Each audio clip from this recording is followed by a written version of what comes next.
It's crazy what you think when you're laying in the middle of the street. And I remember when I looked down, and it's crazy to see your leg broken into pieces, my foot dangling off, and my femoral artery was severed. And one of my first thoughts was, oh my God, I might have to train clients on crutches for a while. That was one of my first thoughts. Not, oh, I hope I'm okay, or am I going to make it? I'm like, I'm going to have to train clients on crutches. And then my second thought was, oh shit. And then my third thought was, my husband's going to be so pissed. I have his brand new backpack on, and I slid across the asphalt, and I had a pork sandwich in the back, and there's going to be pork everywhere. Like, these are the thoughts going through my head. And then I was cussing, like, call 911. And I thought my Methodist mother would not be proud of my cussing right now. And so I'm like, all these thoughts, and I can remember every detail of the accident, from the people who came up to me, the lady that fainted when she looked at me, the guy that ripped off his belt and put it around my leg and made a tourniquet. I mean, he basically saved my life. And then, when we got in the ambulance, I remember looking at the paramedic and thinking, oh man, paramedics are always so cute. This guy's hot. Here I'm bleeding out, and I'm like looking at him going, he's cute. And I was grabbing his leg, and I thought, he's not looking at me. Does this mean I'm going to die? I was looking to see if he would give me some sort of, like, you're going to be okay. You got this. I've seen this before. He wouldn't even make eye contact with me.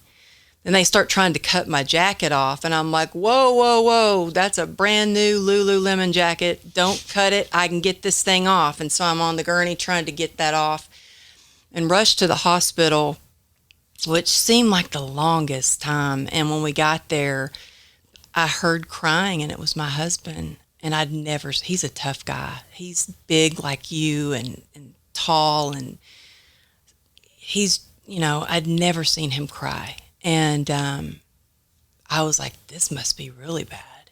And I yelled across the room, Johnny, get over here now. I need you to be strong for me. Because at that moment, I'm like, I might not live through this. And that was the last thing I remember. He came and held my hand, and then I woke up from a coma, and the first thing I learned was they were going to amputate my leg.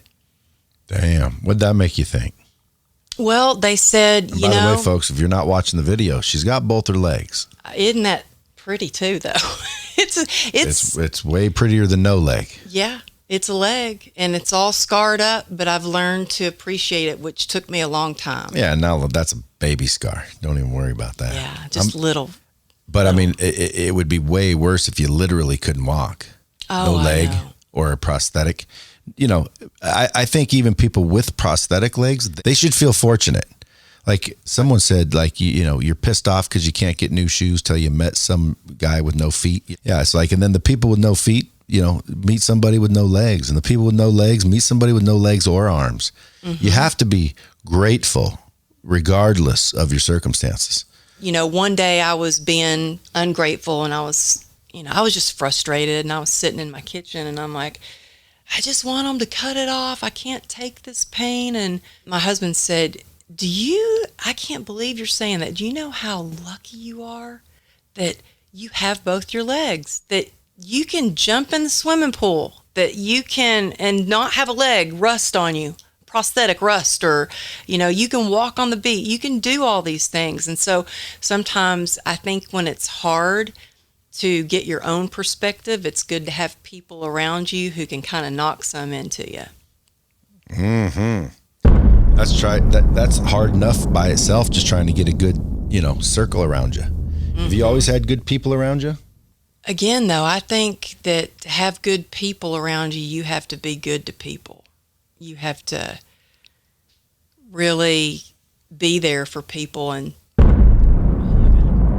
there's another one. Wow.